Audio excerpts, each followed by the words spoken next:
Hey guys, some of you might know I've been working on some really big grub molds, some 6 inches as they set in the mold, and 10 inches as they set in the mold, and 8 inches as they set in the mold. If you're waiting on the 10-inch, sorry, I have given up on that. I couldn't get it to fill properly. Anyway, I've been working on some big jig molds to go with the 6 and the 8-inch grub, and they need to have some pretty big hooks in order to work. Let me move these out of the way. So far, this is one of the best options I've found. It is a Mustad 32824 in 10/0, and the overall length of the hook is is about 3 7/8 inches. If you figure a decent amount for the head, you've still got well over 3 inches of reach back. Of course, the furthest back the point is here. And it'd probably be okay for a jig. Actually, I might even be able to go a little bit smaller to an 8/0 for a jig for the 6-inch grub. But for the 8-inch grub, it's just a little bit too small. So I started shopping around for other jig hooks. And the only thing I found was a listing on the VMC website. And unfortunately, VMC yet again has just not responded at all to any request for information. So any VMC hook that anybody tells me about, all I can say is that's nice. Actually, let me leave this hook out, because my main point is a rant about hook sizes. Anyway, we'll say that we've got a little over 3 1/4 inches of usable hook, and we've got about 2 inches of opening between the back of a jig head and that point. And that's the biggest jig hook that I could find that was available. Then I started looking around, and I found this 10/0 Mustad. Well, actually, let's look at a different one first. This is another 10/0 Mustad hook.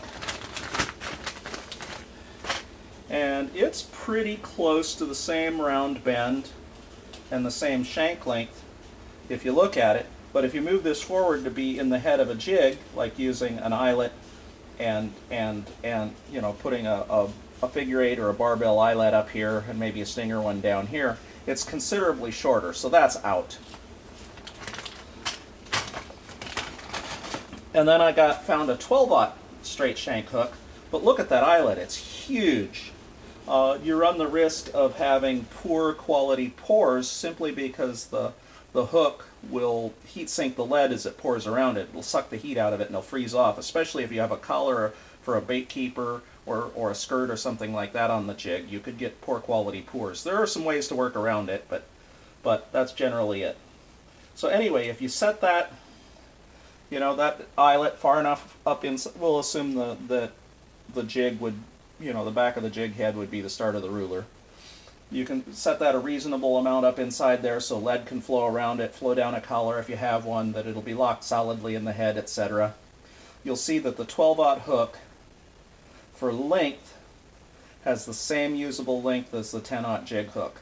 So it's not really any gain unless you consider the wider gap to be useful. But that's it. It's just a wider gap. And then I started looking around for other types of hooks. And this is another Mustad hook. This is a 34007, which gives us not quite the same usable length as the regular jig hook, you know, because the eye has to be well in the head, or otherwise it'll be a weak spot, it'll tear out or break out. And as you can see, the barb here gives you less gap between the back of the jig head and the tip of the hook. So that's out. Then I ran across, this is a 10/0 hook, then I ran across an 11/0 long shank from Owner. Now this is supposed to be an 11/0 hook and have an extra long shank because they say long shank right on the package.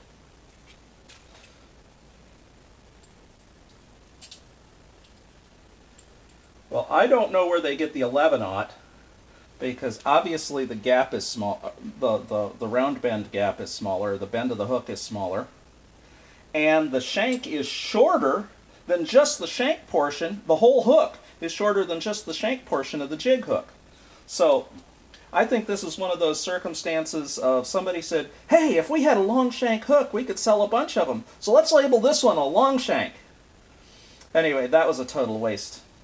So, at this point, the longest reach jig that I can make is still using the very first hook that I looked at. And I already had one of these on the shelf. I already had a small bag of them as samples for measuring for another job.